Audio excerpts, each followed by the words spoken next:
மீன ராசி அன்பர்களே, விரயச்சனையினால பல்வேறு விதமான பாதிப்புகளை சந்திச்சிட்டீங்க, மன அழுத்தங்களை சந்திச்சிட்டீங்க, விரயங்களை சந்திச்சிட்டீங்க.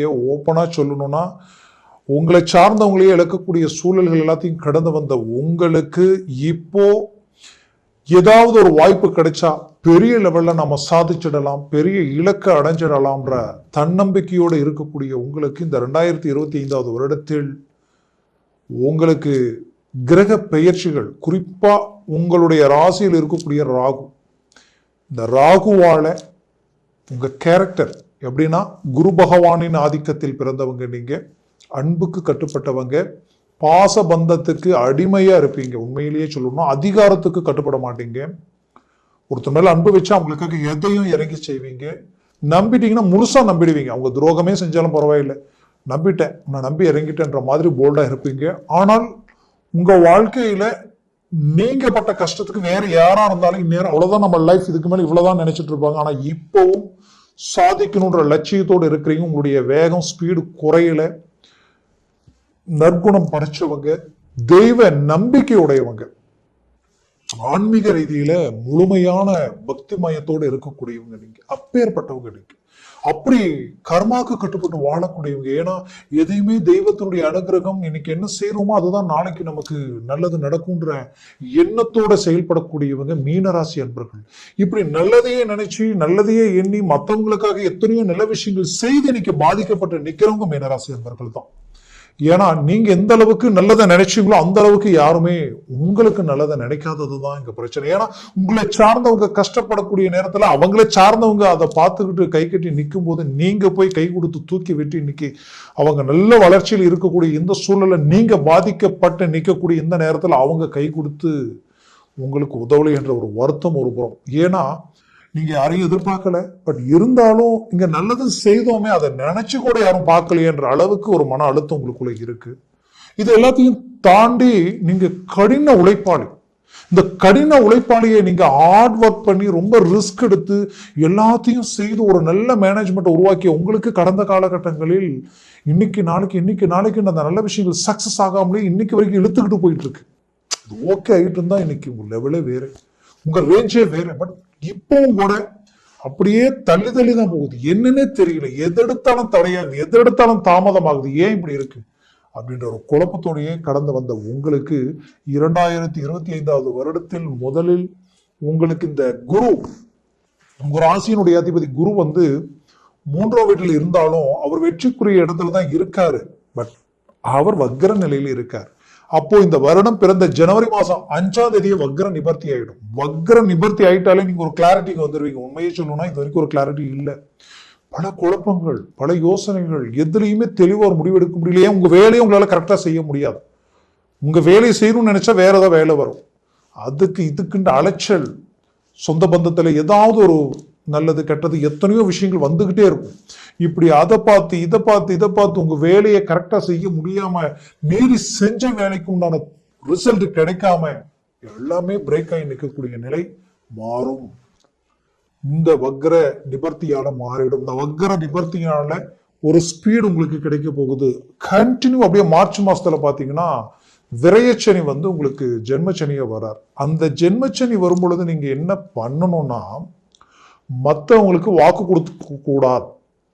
நானாச்சு, நான் பண்றேன், பார்த்துக்கலாம், நான் ஜாமீன் கையெழுத்து போடுறேன், இந்த மாதிரியான விஷயங்களை நீங்க தவிர்க்கணும். வண்டி வாகனங்களில் போகும்போது எச்சரிக்கையா இருக்கணும். புதுசா வண்டி எடுக்கலாம்ன்ற எண்ணங்கள் இப்போ வேண்டாம். அதே போல வண்டி வாகனங்கள் வாங்கி ஒரு தொழில் செய்யலாம்ன்ற விஷயத்தையும் கொஞ்சம் நீங்க ஓரம் கட்டுறது நல்லது. அடுத்தது, ஆல்ரெடி நான் டிரான்ஸ்போர்ட் சம்பந்தப்பட்ட விஷயத்த செஞ்சுட்டு இருக்கிறேங்க, அதுக்கு நான் என்ன பண்றதுன்னு கேட்டீங்கன்னா செய்யுங்க. பட் இருக்கிறத வச்சு ஒண்ணு பண்ணுங்க. புதுசா மறுபடியும் ஒரு இன்வெஸ்ட்மெண்ட் வேண்டாம். இருக்கிறத நல்ல சிறப்பா பண்றதுக்கு என்ன பண்ண முடியுமோ அதை பண்ணுங்க. ஆனால் பூமி கிடைச்சா வாங்கணுன்ற வாய்ப்பு கிடைச்சா வாங்கிக்கோங்க. லேண்டு மட்டும் இல்லாம வீடு வாங்குற வாய்ப்புகள் கிடைச்சாலும் நீங்க வாங்கிடுங்க. இந்த வருடம் அதற்குரிய ஒரு அருமையான வருடம். 100% இது செய்தே திருவீங்க. 100% என்கிட்ட பணமே இல்லை, நான் எப்படி செய்வேன்னு நினைப்பீங்க. கண்டிப்பா அந்த வாய்ப்பு வந்துடும். அந்த அருமையான கால அமைவுகள் இந்த வருடத்தில் உங்களுக்கு இருக்கு. குறிப்பா லக்னத்தில் இருந்த ராகு, இதை மட்டும் நீங்க செய்யுங்க, மற்றபடி உங்களுக்கு நல்லா இருக்கும். இந்த லக்னத்தில் இருக்கக்கூடிய ராகுவால திடீர் முடிவுகள் எடுத்து கடந்த காலகட்டங்களில் பாதிக்கப்பட்டவங்க மீனராசி அன்பர்கள் நிறைய சைலண்டா இருப்பீங்க. சடனா ஒருத்தர் சொல்லும் போது உடனே ஓகேன்னு சொல்லி கமிட்மெண்ட் கொடுக்கறதுனால லாக் ஆயிருப்பீங்க. நிறைய பேர் ஆன்லைன் சம்பந்தப்பட்ட ரீதியில பணம் போட்டு அந்த பணத்தை இழந்து இன்னைக்கு குடும்பத்துல வாழ்வாதாரமே பாதிக்கப்பட்டு வழி வேதனைகள் இருக்கலாமா, எங்கேயாவது போயிடணுமான்ற அளவுக்குலாம் யோசிச்சவங்க இருக்கீங்க. அதனால வரக்கூடிய இந்த 2025 வருடம் இந்த ராகு கேது மே மாசம் அதாவது மார்ச்ல வந்து சனி பயிற்சி ஆயிடும். மே மாசத்துல வந்து பாத்தீங்கன்னா 15ஆம் தேதி குரு பயிற்சி ஆயிடுவார். 16, 17ஆம் தேதி வந்து பாத்தீங்கன்னா ராகு கேது பயிற்சி ஆயிடும். அந்த ராகு கேது பயிற்சி தான் உங்களுக்கு ஹைலைட்டு. ஏன்னா ராகு 12ஆம் வீட்டிலையும் கேது 6ஆம் வீட்டுல வந்துட்டாலே பலம், அருமையான பலமான ஒரு இடம் கேது பகவானுக்கு 6ஆம் பாவம். இது வரைக்கும் இந்த எதிர்ப்புகள் நீக்கும், கஷ்டங்கள் நோய் நொடி உடம்புல இருந்து உபாதைகள் நீங்கும். நரம்பு சம்பந்தப்பட்ட பிரச்சனைகள் மட்டும் இல்லாம வயிறு சம்பந்தப்பட்ட பிரச்சனைகளை சந்திச்சிருப்பீங்க கடந்த காலகட்டங்களில். சிலருக்கு வந்து இந்த கழுத்து ஷோல்டர் பெயின் எல்லாமே பாதிப்புகள் கொடுத்துருக்கு. இந்த பாதிப்புகளால ரொம்ப வலிவேதனைகள் அடைஞ்சு செய்யற வேலை கூட செய்ய முடியாத அளவுக்கு பாதிப்புகளுக்கு ஆளா இருந்திருப்பீங்க. இந்த பிரச்சனையிலிருந்து மீண்டு வெளியில வர போறீங்க. குறிப்பா சொல்லணும்னா மீனராசி அன்பர்கள் உங்களுடைய ராசியினுடைய அடிப்படையிலேயே பாத்தீங்கன்னா 7ஆம் பாவத்துல கேது இருந்தார். திருமண வாழ்க்கையில பாதிக்கப்பட்டிருப்பீங்க. கணவன் மனைவிக்குள்ள அண்டர்ஸ்டாண்டிங் மிஸ் அண்டர்ஸ்டாண்டிங் உருவாயிருக்கும். சிலருக்கு டைவர்ஸ் வரைக்கும் பிரச்சனை, சிலர் பிரிஞ்சவங்க சேர வழி கிடைக்குமா அப்படின்ற அளவுக்கு யோசிச்சிருப்பீங்க. அந்த வாய்ப்பு இப்போ பிறக்கும். மூவ் பண்ணுங்க. 100% ஒன்றிணைந்து வாழக்கூடிய ஒரு காலமா இது இருக்கும். இந்த 2025 திருமண வாய்ப்பு கைக்கூடி வரப்போகுது. எவ்வளவோ முயற்சி எடுத்து செய்த திருமணம் நெருங்கி போய் எல்லாம் கூடி கடைசி நேரத்தில் ரிஜெக்ட் ஆயிடுச்சிங்கன்னு நினைச்சீங்கன்னா கண்டிப்பா அது இப்போ உங்களுக்கு சக்சஸ்ஃபுல் அளிக்கக்கூடிய ஒரு நேரமா இது இருக்க போகுது. இதுல குறிப்பா சொல்லணும்னா உங்களுடைய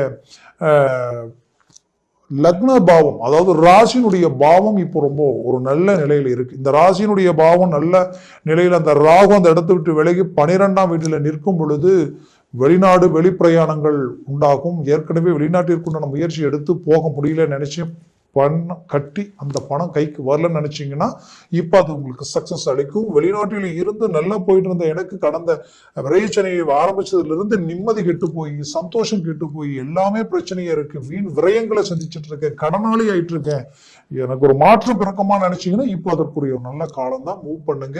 ஒரு சக்சஸ்ஃபுல்லான ஒரு மேன்மைகள் உங்களுக்கு கிடைக்க போகுது. பெற்ற பிள்ளைகளுடைய வாழ்க்கையில நிறைய பிரச்சனைகளை சந்திக்கக்கூடிய நிலை, கல்வி ரீதியில ஒரு மேன்மை இல்லை, வேலை அவங்களுக்கு உண்டான வேலை கிடைக்கல, பிசினஸ் ரீதியில ஒரு மேன்மை இல்லை, திருமண வாழ்க்கையை அமையல, திருமணம் அமைஞ்சு அதுலயும் சில பிரச்சனை இருக்குன்னு நினைக்கக்கூடியவங்களுக்கு இந்த நேரத்துல உங்களுக்கு ஒரு அருமையான மேன்மைகள் உண்டாக போகுது. அற்புத வாய்ப்புகள் உங்களுக்கு கிடைக்க போகுது. 100% அவங்களுக்குரிய பிரச்சனையை சரி செய்யக்கூடிய ஒரு காலமா இது இருக்க போகுது. மூவ் பண்ணுங்க. உங்க ஆரோக்கிய ரீதியில் இருக்கக்கூடிய பிரச்சனைகள் தீரும், சுபகாரியங்கள் நடக்கும், வீடு மண்மனை சம்பந்தப்பட்ட வாய்ப்புகள் கைகூடும், டாக்குமெண்ட் சம்பந்தப்பட்ட பிரச்சனைகள் கோர்ட்டு கேஸ் பிரச்சனை ரொம்ப நாளா இழுவையில் இருக்குன்னு நினைச்சீங்கன்னா இந்த ராகு 12 வரும் பொழுது அந்த கிளாரிட்டி கிடைக்கும். கேது 6ஆம் வீட்டுல இருக்கிறதுனால எப்பேற்பட்ட எதிரியும் வெல்லக்கூடிய ஆற்றல் உங்களுக்கு பிறக்கும். மூவ் பண்ணுங்க. சக்சஸ்ஃபுல்லான ஒரு காலமா இருக்கும். 60 வயதிற்கு மேலே இருக்கிறவங்களுக்கு உங்களுக்கு வரக்கூடிய வேலையில் இருந்து பென்ஷன் பணம் வரணும், நிலுவைத் தொகை வரணும்னு நினைச்சீங்கன்னா அது இந்த காலகட்டங்களில் வந்து அடையும். உங்களுடைய பிள்ளைகளுடைய அரவணைப்பு உங்களுக்கு கிடைக்கும், பாச பந்தங்கள் உங்களுக்கு கிடைக்கும். சொந்த பந்த ரீதியில் இருக்கக்கூடிய சில சலிப்பு சங்கடங்கள் விலகி நல்ல ஒரு மேன்மையை அடைவீங்க. மீனராசி அன்பர்கள் கடந்த காலகட்டங்களில் பட்ட கஷ்டத்திற்குண்டான பலன்கள் அடையக்கூடிய காலமா 2025 வருடம் இருக்கும். ஏன்னா சொந்தம் பந்தம் மற்றவங்களால ரொம்ப அவமானங்களையும் பிரச்சனைகளையும் மன அழுத்தங்களையும் சந்திச்ச உங்களுக்கு மீண்டும் ரீஎன்ட்ரி கொடுத்து இவங்கெல்லாம் உங்களை தேடி வரக்கூடிய ஒரு வாய்ப்புகள் உருவாக்கக்கூடிய ஒரு அமைப்புகள் உங்களுக்கு உண்டாகும். அதனால முயற்சியை ஸ்ட்ராங் பண்ணினால் 100% வெற்றி அளிக்கக்கூடிய ஒரு காலமா இது இருக்கும். அது மட்டும் இல்லாம உங்களுடைய புது புது முயற்சிகள் எல்லாமே சக்சஸ் கொடுக்கும். புதுசா தொழில் ஆரம்பிக்கணும்னு நினைக்கிறவங்களுக்கு இந்த காலம் உங்களுக்கு கை கொடுக்கும். அதே போல வேலையில டெம்பரவரியா இருக்கிறவங்களுக்கு பர்மனன்ட் ஆயிடுவீங்க. அரசியல் துறை சார்ந்து இருக்கிறவங்களுக்கு ஒரு நல்ல மாற்றங்கள் பிறக்கும். அரசு துறையில இருக்கிறவங்களுக்கு ப்ரமோஷன் கிடைக்கக்கூடிய ஒரு காலமா இது இருக்கும்.